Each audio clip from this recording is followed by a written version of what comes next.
ikaze kandi twari twabwiye ko twaje gutega abashitsi barashitse ngire ngo mwabibonye mbere ko twabakiriye ku muryango basohoka reka tubakire ariko duhereye ku mushumba mukuru uje ayoboye rino tsinda murakaze pastor ego murakoze cyane muri yumva gute kugera i Bujumbura bari bategerezanyije amasiko menshi twiyumvise neza Bujumbura ni igihugu ciza gishushe kigira amazi meza n'ibiryo byiza abana Musabwa wisengere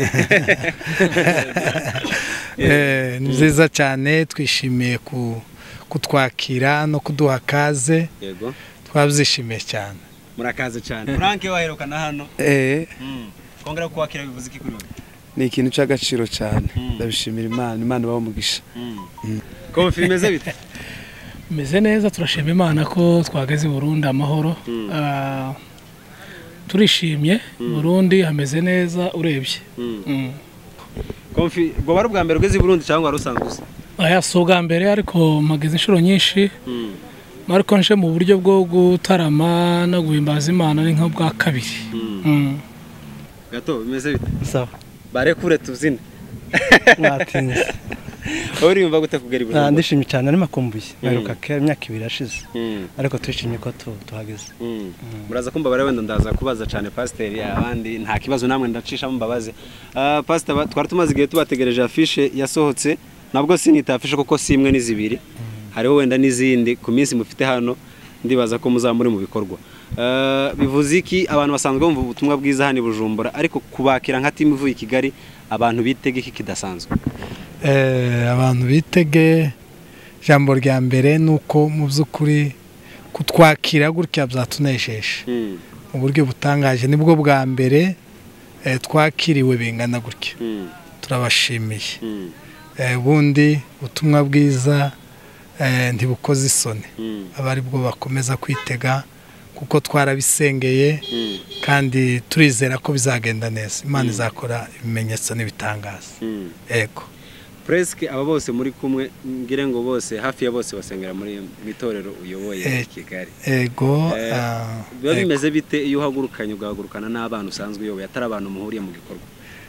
ni byiza cyane timu muziranye mukorana umunsi ku munsi ibihe bitandukanye kubona guhagurukana mu kibuga mu bikora neza kubera ko muziranye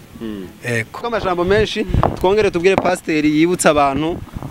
uburyo gahunda zabo bafite hano uburyo bazababona abifuza bose kuza gutaramana namwe nk'umuyobozi uyoboye rino tsinda aze kubabwira abantu aho basanga n'uburyo bizaba bimeze kugira ngo baze babane nabo yego mu by'ukuri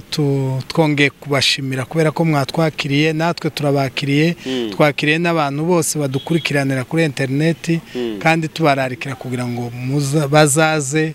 turusheho gushima Imana no kunezererwa Imana tubahaye kaze mu bikorwa byinshi twaje hano mwivuga butumwa yego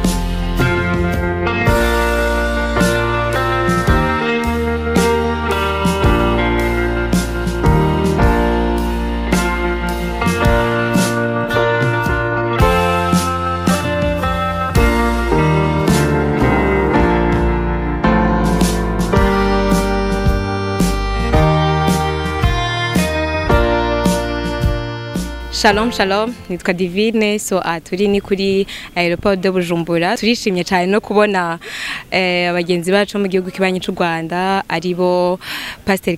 Cadeau hamwe na Confi Gatore Musabwa na Frank turaryohewe cyane kongera gusubira kubabona hari igihe kirekire kinini cyane bataza ngaha mu gihugu cacu ariko turasuye kandi kunezerwa kuba bashoye kuza kandi turaryohewe kandi ko tugiye kugirana ibihe byiza byo gusenga kumva ijambo ry'Imana abatamuzi bazize kumva ijambo ryiwe afise umugati vraiment usize breba urimo voka ikintu ku cyose confitiri icyo cyose wumva ukunda kujya mu mukati uzocomba ko ijambo atanga rirasize ewan urajya ukavyibuha abandi bose turabatumiye mwebwe mwese ikaze cyane twaryohewe cyane Imana ikomeze kuba umugisha Shalom shalom ndabasuruje mu izina rya Yesu Kristo aho muri hose amazina murazi n'imbati Israeli turaryohewe cyane no kubona abavandimwe bacu harimo nka fraka by'umwihariko ariko by'umwihariko cyane twumvaga twashakaga kubonaho Musabwa ngira ngo ireza kuba ari inshuro ze za mbere akandagiye muri iki gihugu. Turizeye yuko ibiterane byose bizagenda bikogwa tuzabonamo ikiganza c'Imana. Jambo ryo bivuga ngo muzi abarusha n'abareme bararuhuka. Turazi mu kuririmba no kuramya Imana no kuyihimbaza hazavamwo ibitangaza bikomeye, abarwaye bazakira, abarusha n'abaremwe bazatabare mu ruse mu izina rya Yesu Kristo. Muzaze muri benshi bazagenda batangariza ahatandukanye azabarimo gukorera kugira ngo muzabone ikiganza c'Imana. Shalom shalom, mwaraheza jiyo.